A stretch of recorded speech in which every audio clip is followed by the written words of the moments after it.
Earth Day is Monday, and this morning, we're looking at potential solutions to the climate crisis. New government data out this month shows that planet-warming greenhouse gas emissions continue to climb. The Earth's atmosphere now contains more carbon dioxide than it has at any point in at least 4.3 million years. Senior national and environmental correspondent Ben Tracy recently met up with former Microsoft CEO Bill Gates, who's helping fund innovative climate technologies. Ben with us, a rare visit in studio. Good morning, Ben. Good morning, guys. To avoid the worst impacts of climate change, scientists say we need to bring those planet-warming emissions down to zero and do it by the middle of this century. Now, Bill Gates doesn't think that's going to happen by all of us suddenly giving up airplane flights or our cars or becoming vegetarians. He thinks we need to leverage technology and innovation to rapidly lower emissions. When you replace it, you open those things up. When you spend the day with Bill Gates, the first thing you notice What is that? is that he asks a lot of questions. What type of uptime is realistic? Do you want like 6, 10, 12? We met up with him in Corpus Christi, Texas, as he learned about a startup called Infinium. You know, I'm a software guy. I wasn't even that good in the chemistry lab, so. Infinium built what it calls the world's first commercial e-fuels facility. It uses waste carbon dioxide from nearby oil and gas refineries and converts it into ultra-low carbon fuels that may replace diesel for long-haul trucking and jet fuel for airplanes. If they weren't using the CO2 to make this fuel, that's CO2 that would just be warming the planet. Right. And so this has all the benefits of fuel as we know it today without the emissions. What is this vehicle running on? So this vehicle is running on our e-fuels, net zero carbon fuel from our e-fuels facility. It also powered our ride around the plant. This plant is literally 100th the size of what the one they're dreaming of making. Infinium got $75 million in funding from Breakthrough Energy, an organization Gates founded in 2015 that's raised more than $2 billion to support about 120 climate tech startups.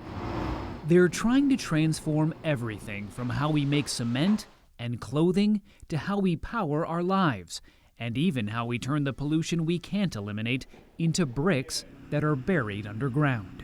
Breakthrough Energy only funds things that can make a significant impact on emissions. So many of these things, people hear about them and they say, that sounds really cool, but can they actually do this at the scale that we need? It can happen. I mean, this is much harder than we think. It's not like software. And the hardest part is not actually the breakthroughs in the lab. That's been going very well. The hardest part is when you take that and actually build these big physical plants. This is a particularly large reservoir under this King Ranch.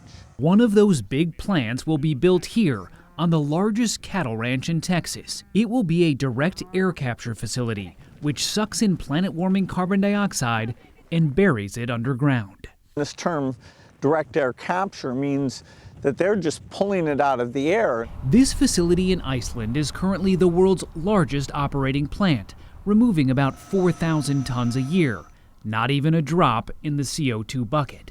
But a new one being built in West Texas called Stratos is expected to remove 500,000 tons per year. This is really the hub of CO2 enhanced oil recovery. And the one here on the ranch could eventually capture 1 million tons.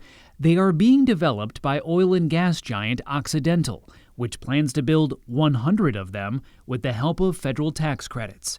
Vicki Holub is the company's CEO. We're the only company doing it at a large scale. But Occidental is doing this so it can sell so-called carbon offset credits to other companies, creating a new revenue stream. It will also take the CO2 captured at its Stratos plant and inject it back into the ground to push out more oil, a product Holub argues is environmentally friendly, even calling it net zero oil. You know, your detractors look at this and say this all sounds like a clever bit of greenwashing. We are developing a technology that the world needs. We have to do that. Critics and scientists worry that using direct air capture this way will prolong oil production, leading to more planet-warming emissions, just as world leaders have pledged to transition away from fossil fuels. The real cynical view is that you don't really care about reducing the emissions, that this is about kind of future-proofing your business, that you can make money off selling carbon offsets, and at the same time, you can use CO2 to pump more oil. We do need money coming in because we do have shareholders. And so the way that we are approaching this mitigation of climate change is in a way that does provide value for our shareholders. Carbon capture won't solve the entire problem. It's part of our arsenal of tools. Gates says the oil and gas industry can be part of the solution if they use their expertise to reduce emissions. He personally pays carbon capture companies $9 million a year to offset his own pollution, a perk of being one of the richest people on the planet. I have a plane, I have a huge carbon footprint. He knows most people can't afford to do that, which is why he believes technology and American innovation is the key to combating the climate crisis. Some of these things will not succeed, and that's why it's great to have multiple technologies that are showing promise.